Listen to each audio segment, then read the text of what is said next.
بسم الله الرحمن الرحيم. الحمد لله والصلاة والسلام على رسول الله وعلى آله وأصحابه أجمعين ومن تبعهم بإحسان إلى يوم الدين. سروران گرامی، السلام علیکم و رحمت الله و برکاته. در خدمت شما عزیزان قرار داریم در برنامه شگفتی های آفرینش. خداوند متعال در سوره الانبیاء آیه 32 می فرماید: اعوذ بالله من الشیطان الرجیم وجعلنا السماء سقفا محفوظا وهم عن آیاتها معرضون. و ما آسمان را سقف محفوظ نمودیم ولی آنان از نشانه های خداشناسی موجود در آن روگردانند. این آیه متبرکه دوستان عزیز در رابطه به یکی از بزرگترین مخلوقات خداوند صحبت می کند که او چیست؟ او آسمان هست. قرآن کریم مسائل را به شکل مجمل ولی با فهم وسیع بیان می کند دوستا، که در برگیرنده تمام تحولاتی که در جهان رخ میدهد تا روز قیامت ای چی میکند؟ قرآن او را در بر دارد. یعنی تو نیست که امروز یک مسئله را به شکل تفصیل بیان کرده باشد، فردا یک تحول جدید دیگر رخ بدهد و قرآن به او اشاره نکرده باشد. نه خیر، این چیز یعنی ای همون وسعت فهم آیات قرآنی و سوره های قرآنی هست. خداوند متعال در سوره النحل می فرماید: و یخلق ما لا تعلمون والخیل والبغال والحمیر لترکبوها وزینه. و بعد از خداوند متعال می فرماید که و یخلق ما لا تعلمون، و خداوند چیزهای را می آفرد که شما او را نمی دانید. ببینید در این آیه متبرکه خداوند متعال از چند مخلوق زنده یا مرکبهای زنده یادآوری کرد که الخیل والبغال والحمیر، اسبها، قاطرها و الاغها، لترکبوها وزینه، به خاطر عزیز که شما بالایش سوار شوین، شما را از یک جای به جای دیگر چی بکند؟ انتقال بدهد. یعنی این چیز ای وسایل ترانسپورتی هست برای شما. و در اخیر آیت فرمود که و یخلق ما لا تعلمون، و خداوند می آفرد چیزهایی را که شما نمی دانید. همین آیه، همین جزء آیه اخیر، همین آیه خداوند تعالی فرمود که و یخلق ما لا تعلمون، این تمام چیزها، تمام تکنولوژی هایی که امروز هست و تا روز قیامت شاید چیزهایی باشد که فراتر از عقل ما باشد، فراتر از فهم ما باشد، ولی انسان ها را خداوند این علم داده است که چیزهای جدید رو اونها بسازن. ولی تمام تکنولوژی بشری در همین جزء آیه قرآنی چی است؟ شامل هست. و یخلق ما لا تعلمون، خداوند می آفرد آن چیزهایی را که شما نمی دانید. حالا مثلا ببینید همین تکنولوژی که فعلا در عصر فعلی موجود هست، تکنولوژی که انسان ها به او دسترسی دارن، هواپیماها هست، متروها هست، کشتی های خیلی بزرگ هست، اسلحه های خیلی خطرناک هست، یا مثلا شما ببینید در بعد اینترنت هست یا دیگه وسایل ارتباط بین انسان ها و بشر هست. این همون چیزهایی است که انسان ها ساختن، ولی علم ازریکی بر انسان داده است خداوند متعال. لذا خداوند فرمود که و یخلق ما لا تعلمون، خداوند می آفرد چیزهایی که شما نمیدانید. و یخلق ما لا تعلمون. پس دوستان عزیز این چی شد؟ یعنی این علم است که خداوند برای بشر میدهد و بشر به اساس همین علمی که خداوند برشان داده است چیزهای جدید را اختراع میکنن و میسازن. پس در آیه سوره انبیاء که خدمت شما رو تلاوت کردیم، آیه 32: و جعلنا السماء سقفا محفوظا و هم عن آیاتها معرضون، ما آسمان را سقف محفوظ نمودیم ولی آنان از نشانه های خداشناسی روگردانند. یعنی مرادش کفار هست. و درباره هم عظمتی که بالایشان سرشان جلوگر هست نمی اندیشند. در اینجا در این آیه متبرکه چند مسئله است دوستا. یک مسئله است که وجعلنا السماء سقفا محفوظا، آسمان ما چی کردیم؟ ما سقف محفوظ نمودیم. سقف آسمان خب معلوم هست. سقف چرا میگوین؟ سقف آن چیزهایی رو میگوید که بالای ما قرار میگیره. مثلا ما میگی سقف خانه هست، این سقف خانه، این سقف مسجد هست. سقف یعنی امو ایسی بالایی رو میگوین که همین خانه رو چی میکند؟ حفظ میکند. از چی؟ از بادها، از باران، از گرد و غبار، از هر اذیت و از هر خطر. یک کسی که خانه را درست میکند اول چی میکند؟ اول تهداب میگذارد، بعد از اون مثلا 4 دیوار یا مثلا به شکل دایروی یک اتاق میسازد، یک خانه میسازد، ولی در نهایت باز در سر سقف میسازد. در سر هر خانه سقف میباشد. اگر سقف نباشد این خانه بیهوده هست. ولو که شما همین دیوارها از طلا و نقره هم باشد که سقف نداشت بیفایده هست.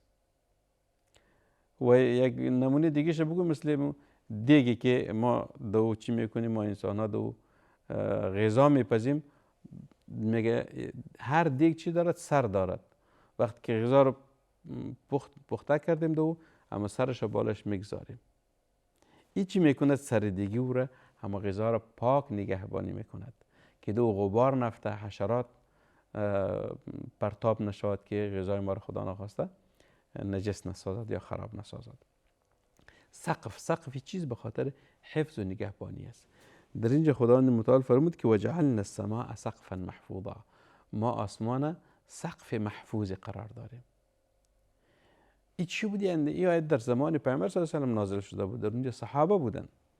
این آیت به شکل ظاهری تفسیر میکردن که خداوند آسمان سقف محفوظ چی کرده؟ سقف محفوظ آفریده هست. سقفا محفوظا یعنی سقفی که سبب محافظت زمین می شود. سقفی که محافظت زمین می شود. پس بسیاری از دانشمندان غیر مسلمان نیز بر این باورند که جو زمین یک محافظ واقعی برای زمین است که کم غلظت اما بسیار ضخیم هست و سبب متوقف شدن اشعه های مضر و سوزاندن شهاب ها و آن چیزهایی که حیات ما را تضمین میکند چی میکند؟ خدا این را آفریده هست و ما را از هر ضرری که متوجه اهل زمین میشد خداوند ما را چی کرده است؟ ما را از او محفوظ نموده است. ما را از او چی کرده است؟ محفوظ نموده است. و هر چی را که به سوی زمین در حرکت باشد برگشت میدهد مگر آنچه که به نفع انسان باشد. و این موارد مصداق قول خداوند متعال است که وجعلنا السماء سقفا محفوظا و هم عن آیاتها معرضون. پس جو زمین گلوله های آتشین و شهابا و فلزات پارسنگ های آسمانی، ستاره های کوچک، اشعه های کشنده چی میکند؟ او را اجازه ورود به طرف زمین نمیدهد و هر چی که سبب آسیب دیدن زمین می شود او را چی میکند؟ او را منع میکند و در واقع یا آن را می سوزاند و یا بر میگرداند. سبحان الله. وقتی که ما سقف گفتیم خداوند یعنی این سقف به ایمان است که زمین همانند یک دیگی هست، یا دیگ بگوییم، یک اتاق بگوییم، یک خانه بگوییم که دارای سقف هست. همین سقفی که بالای زمین قرار دارد این سبب نگهبانی اهل زمین می شود. دوستا ما قبلا هم اشاره کردم که وقتی ما یک خانه می سازیم یا یک اتاق می سازیم بالای سقف می سازیم. این سقف چی کار انجام می دهد؟ اگر شما دیده باشین در کشورهای سردسیر سقف ها به شکل به شکل مستقیم نیست، به شکل مخروطی هست. تا در اونجا مثلا برف زیاد میبارد، وقتی که برف وارد خودش ذوب میشود و در سقف واقع نمیماند، فرو می آید. این نوع سقف ها در کشورهای سردسیر زیاد است که در اونجا درجه یعنی سردی خیلی زیاد است، در اونجا برف و باران زیاد می شود. این سقف وظیفه‌اش چیست؟ سقف خانه، سقف اتاق. کسی که در اتاق است اونها را از گرمی، از سردی، از باران، از برف، از ژاله، از غبار، از بادها و دیگر چیزهای مضر نگهبانی میکند. حتی چیزهای دیگر مثلا از دزدها هم شمار، از حشرات، از حیوانات. همین سقف است که انسان چی میکنه؟ نگهبانی میکند.